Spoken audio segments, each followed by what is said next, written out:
Phil Pedley's my name. I live in Orange, New South Wales. I'm stationed at Orange Fire Station, number 412 station.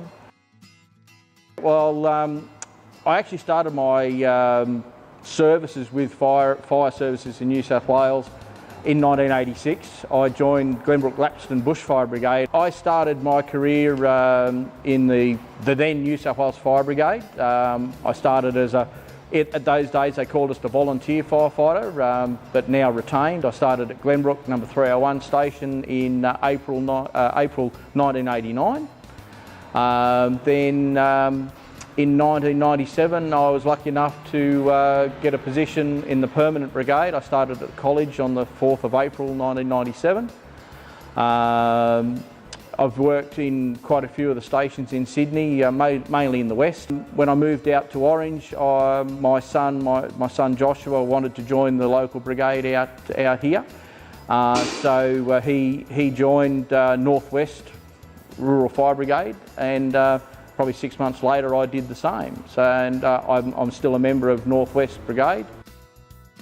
My motivation to join the RFS, or the Bushfire Brigade back in those days, was it's something I always wanted to do. I'd always had an interest in fires and firefighting. A couple of mates had joined over the years, so I thought, yeah, why not? I went through the 1977 bushfires at Glenbrook as a 7 or 8 year old, and I was deathly scared of fires.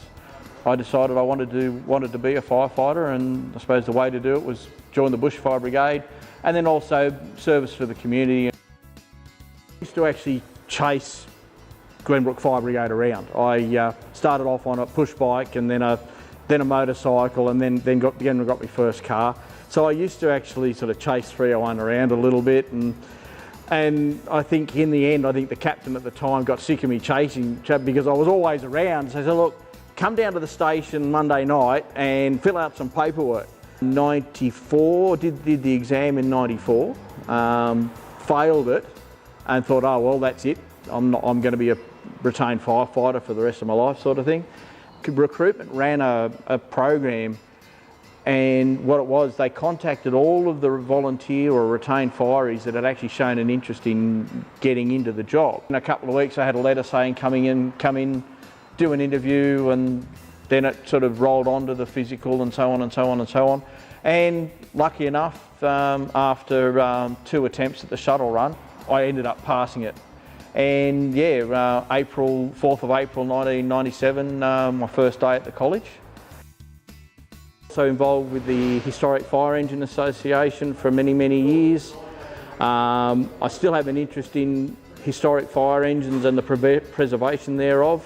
I'm a member of the fairly new RFS, New South Wales RFS Heritage Group based at Mudgee. I've recently built a miniature model railway locomotive, like 5-inch gauge that you actually sit on and carry passengers with and so forth. Also into full-size railway historical and preservation. I'm a member of the Valley Heights Railway Depot Museum. I'm also a member of the Zigzag at Lithgow. Sometimes I don't know how I fit it all in, but anyway. Well, 2 now, but at the time, all 3 of my sons were members of the Rural Fire Service.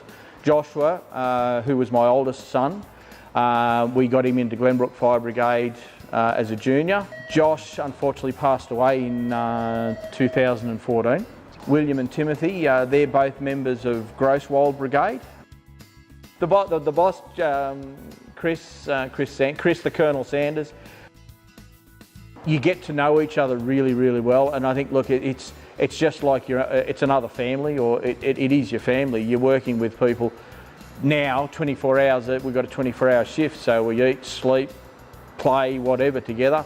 The guys will bring their own stuff in and they'll cook it up or whatever, or we'll go across the street and get takeaway, or we'll all go over to the local supermarket and we'll buy a leg of lamb and some veggies and whatever else, and we'll all get in and we'll cook it all up and have a full-size cook-up with entrees and mains and desserts. We've got some really good cooks in the stations. Some of them cook really well, others not so well. if one of the guys isn't real good at cooking, well, he'll set the table or he'll do the washing up afterwards or whatever. Fire rescue wise, I think in one way I think I've been blessed that I haven't been to any major, I haven't been to a lot of big jobs. I think it's just the way, as you know, like some platoons get smashed all the time, others don't. MVAs, they always make you think. Young bloke, he was about 20-year-old. He died unfortunately, and it wasn't long after Josh passed away, and that sort of had a bit of a, like, he was only a year older than Josh was, and so that sort of that was a bit hard to take. We had to get the guy out of the car and everything, and so yeah, that was one that sort of that'll stick in the memory bank for a while. Yeah. I actually asked Naomi about this, my wife. She said, "What do you think?" And she said, "Well, that's a question you've got to answer." I go, "Oh, thanks very much." Comradeship, mateship, family. I think that's probably it in a nutshell, really.